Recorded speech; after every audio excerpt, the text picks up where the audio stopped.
بسم اللہ الرحمن الرحیم۔ السلام علیکم ورحمۃ اللہ وبرکاتہ۔ اللہم صلی علی محمد وعلی آل محمد کما صلیت علی ابراہیم وعلی آل ابراہیم انک حمید مجید۔ اللہم بارک علی محمد وعلی آل محمد کما بارکت علی ابراہیم وعلی آل ابراہیم انک حمید مجید۔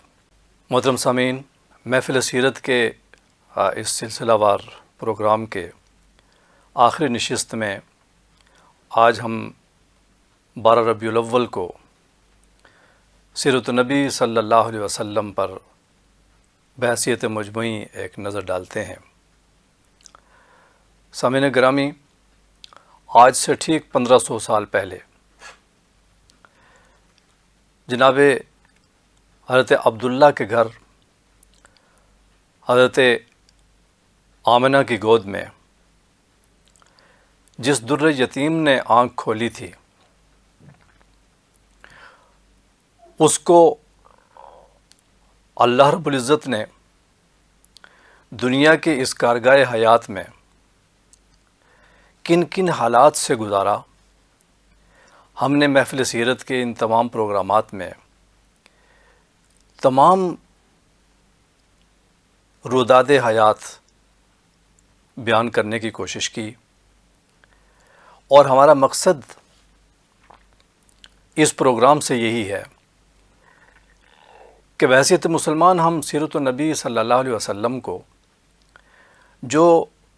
بیان کرتے ہیں، پڑھتے سنتے ہیں، وہ ایک محدود حد تک ہے۔ کوئی کانفرنس ہے، سیمینار ہے، کوئی تحریر ہے، کوئی تقریر ہے،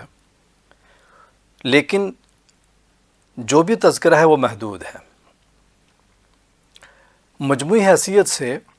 اور جناب رسول اللہ صلی اللہ علیہ وسلم کی تمام سیرت طیبہ کا تذکرہ ایک مسلمان کی پوری زندگی میں ایک مرتبہ اول تا آخر یہ ہونا بہت شاذ و نادر بات ہے۔ ہماری یہ کوشش رہی کہ ہم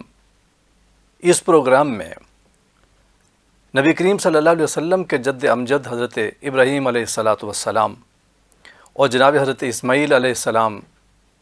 کی حیات مبارکہ کے تذکرے سے آغاز کر کے پھر بیت اللہ کی تعمیر اور وہاں حضرت اسماعیل علیہ السلام اور ان کی اولاد اور ان کی نسلوں کی اور ان کے سسرالی جو ایک سلسلہ تھا قبیلہ جرہم، اس قبیلے کی ایک تاریخی تسلسل بیت اللہ کی تولیت اور بیت اللہ کے ساتھ ان کا ایک تعلق ایک تسلسل کے ساتھ اس کو بیان کر دیں۔ پھر نبی کریم صلی اللہ علیہ وسلم کی ولادت، آپ کی رضاعت، آپ کا بچپن اور آپ کے بچپن کے بعد کے حالات، اور آپ کی عمر مبارک کے مختلف مراحل پہ پیش آنے والے تاریخی حالات، تاریخی واقعات، ان تاریخی واقعات اور پھر مکی دور زندگی، دور حیات، نبوت کا اور مدنی دور نبوت، اس پر بھی ہم پورے طریقے سے بات کر سکیں، ہم نے یہ کوشش کی۔ یہ تو ہو نہیں سکتا کہ تفصیل سے ہو سکے چند منٹ کے پروگرام میں 10-12 نشستوں میں، لیکن ایک کوشش رہی کہ بے شک مختصر ہو، لیکن اس کو ایک دفعہ ایک سیرت ایک مسلمان کے سامنے پوری مختصر تذکرے کے ساتھ بھی بیان کرنے کی کوشش کر دی جائے۔ آپ اس سلسلے کی تمام نشستوں کی سماعت فرمائیں، اور پھر یہ ایک طلب اپنے اندر آپ پیدا فرمائیں گے، آپ خود سمجھیں گے کہ ہمیں سیرت النبی صلی اللہ علیہ وسلم کے حوالے سے تو ہمیں تفصیل کے ساتھ اول تا آخر وقت کے ساتھ ساتھ چلتے ہوئے ہمیں سیرت کا مطالعہ کرنے کی ضرورت ہے۔ محترم سامعین، یہ آج کا دن ہے، یہی مہینہ ہے جب وہ نور بتھا کی ان پہاڑیوں میں، ان گھاٹیوں میں چمکا تھا جس نے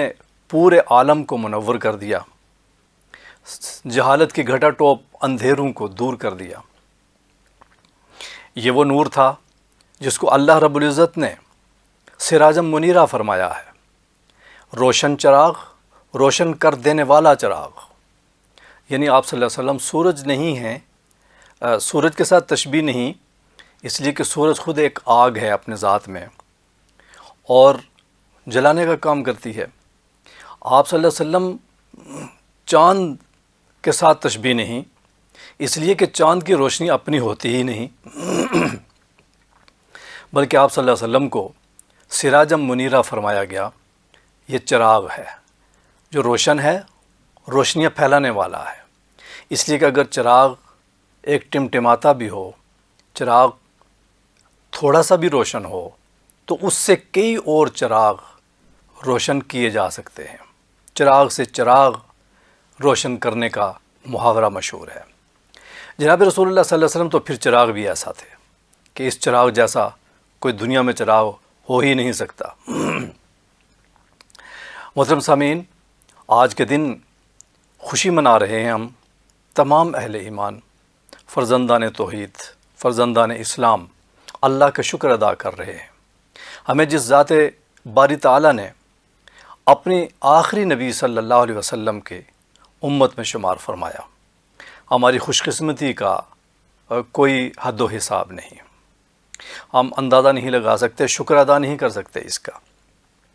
کیا عظمتیں تھیں اس ذات کی جس کے بارے میں علامہ اقبال علیہ الرحمہ نے فرمایا، ہو نہ یہ پھول تو بلبل کا ترنم بھی نہ ہو، چمن دہر میں کلیوں کا تبسم بھی نہ ہو، یہ نہ ساقی ہو تو میں بھی نہ ہو، خم بھی نہ ہو، نغمہ توحید بھی دنیا میں نہ ہو، تم بھی نہ ہو، خیمہ افلاک کا استادہ اسی نام سے ہے، نبض ہستی تپش آمادہ اسی نام سے ہے۔ آپ اول تا آخر جب زندگی، آپ پورا دن جناب رسول اللہ صلی اللہ علیہ وسلم کی مدح و تعریف کرتے رہیں، حق ادا نہیں کر پائیں گے۔ یہ ممکن نہیں ہے ہم نبی کریم صلی اللہ علیہ وسلم کی مدح سرائی کا حق ادا کر سکیں، یہ ہم اس کا حق ادا کر ہی نہیں سکتے۔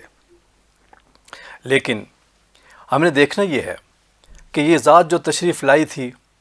غار حرا سے، جو پیغام اس ذات کو ملا تھا، اور پھر اللہ رب العزت نے جس کو یا ایھا المدثر کہہ کر مخاطب کر کے فرمایا تھا، یا ایھا المدثر قم فانذر، اے کمبل اوڑھنے والے کھڑے ہو جائیے اور ڈرانا شروع کر دیجئے۔ اور نبی کریم صلی اللہ علیہ وسلم نے پھر اب اللہ کے اس حکم کے بعد کس انداز سے پھر آپ کھڑے ہو گئے، آپ نے انسانیت کو جھنجھوڑنا شروع فرما دیا، آپ نے بھٹکی ہوئی انسانیت کو راہ راست دکھایا، آپ نے مظلوموں کے ظلم بھرے زخموں پر آپ نے مرہم رکھا، آپ نے انسانیت جہنم میں جاتی ہوئی انسانیت کو جہنم سے بچایا۔ ساری حیات مبارکہ میں یہی جد و جہد رہی آپ کی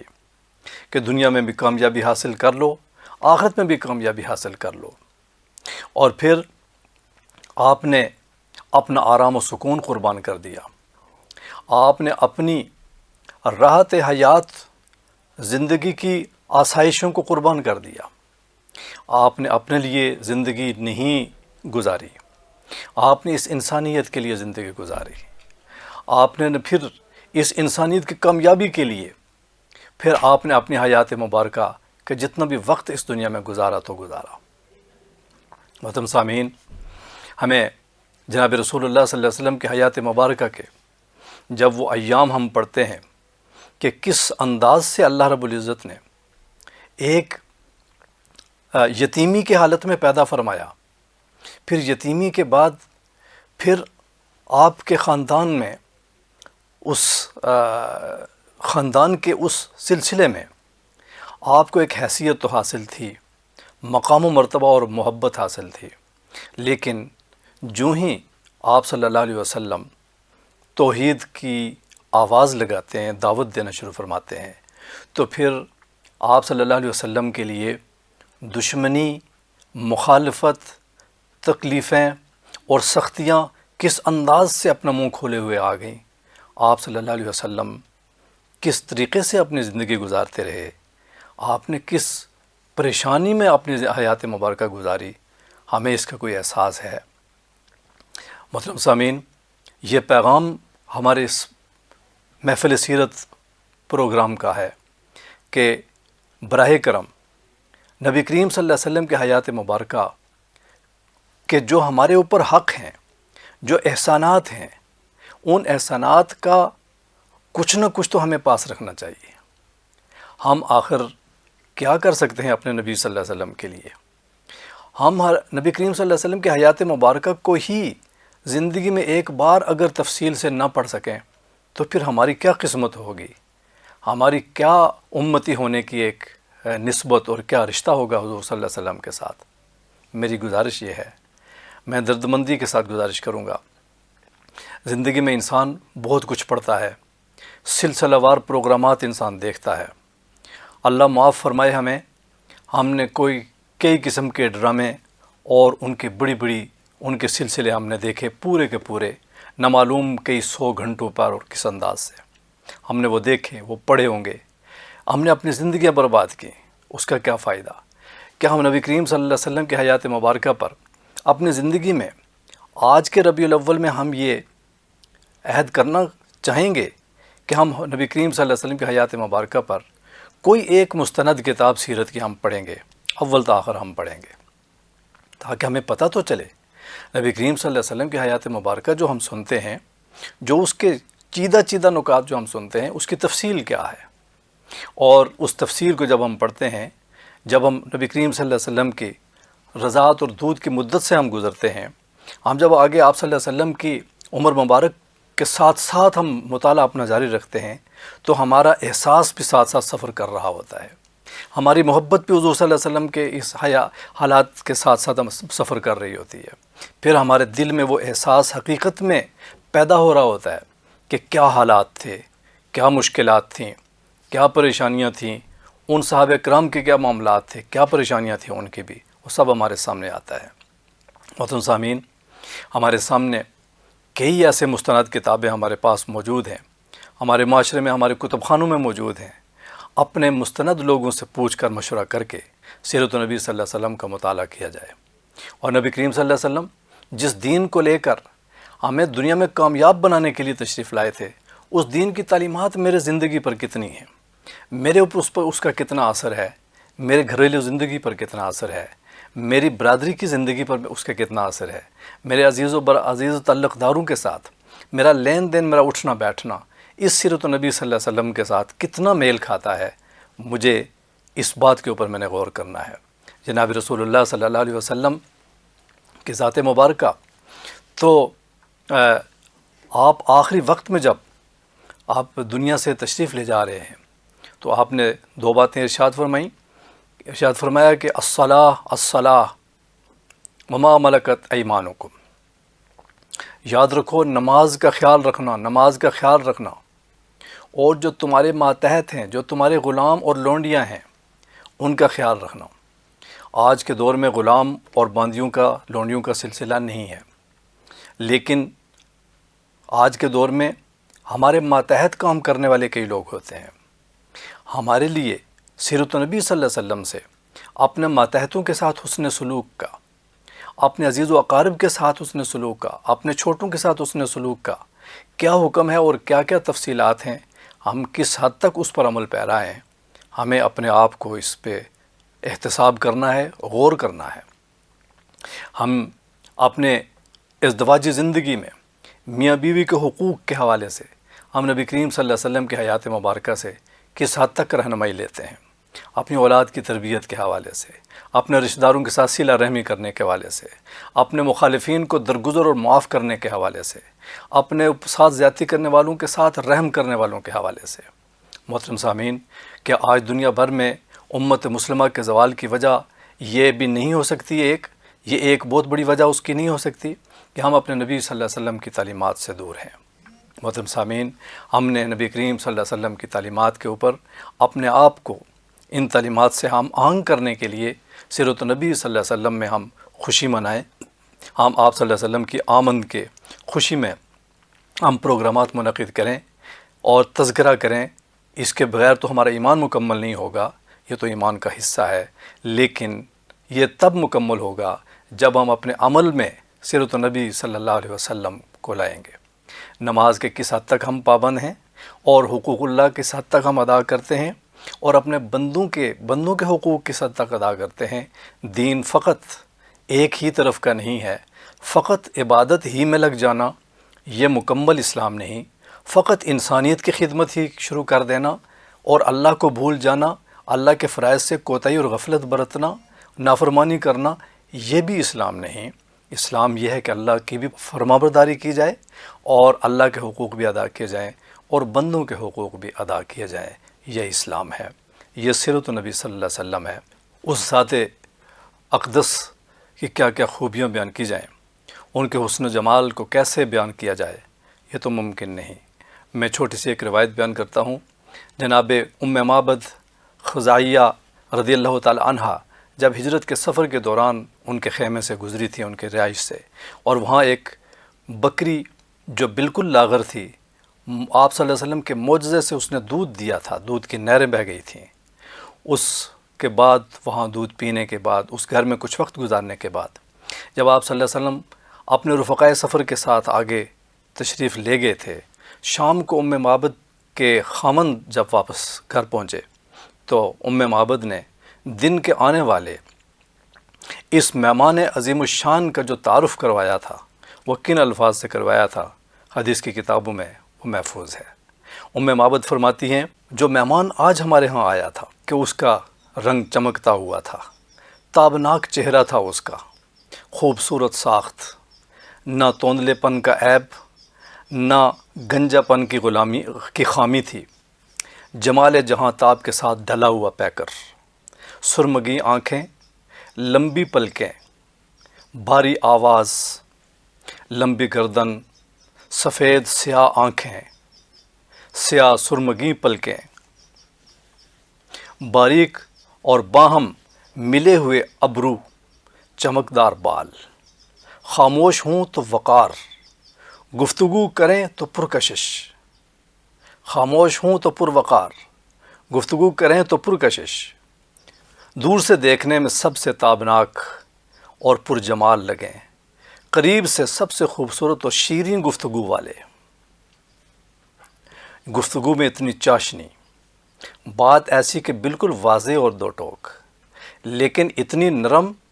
کہ واضح اور دو ٹوک ہونے کے ساتھ جس میں سختی کی ذرہ بھر کوئی ملاوٹ نہیں، بات واضح اور بالکل دو ٹوک، لیکن ایسی نرم اور مختصر کہ جو بالکل نہ فضول ہو